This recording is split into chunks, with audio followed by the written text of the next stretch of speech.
Hello, সালাম আলাইকুম। আমি দীপক দাস। আমরা আমার হাইওয়ে ক্যাম্পেইনে আসার সময় দেখি আমাদের একজন যাত্রী, আমাদের একটা কাস্টমার টিভিএস আইটার বাইক নিয়ে রাস্তার মাঝখানে সে সমস্যা ভুগতেছে। আমরা তাৎক্ষণিক বাইকটা থামিয়ে তার কাছে গেলাম, পরে দেখলাম তার বাইকটির সমস্যা। এই যে উনি তার ফ্যামিলি নিয়ে ঈদে বাড়ি যাবে, এই বাইকটির সমস্যা।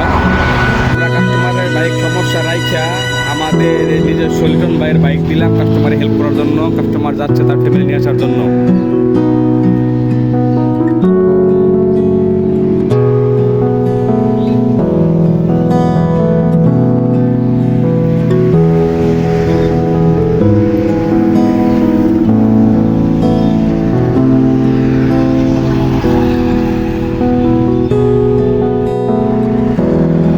আসসালামু আলাইকুম। আপনারা দেখতে পাচ্ছেন আমাদের সম্মানিত কাস্টমারের বাইকের সমস্যা, টিভিএস আরটিআর বাইক দিয়ে আমরা তাৎক্ষণিক তাকে হেল্প করার জন্য আমাদের নিজস্ব বাইকটা দিলাম। সে তার ফ্যামিলিকে একটু এগিয়ে নিয়ে আসলো আর কি।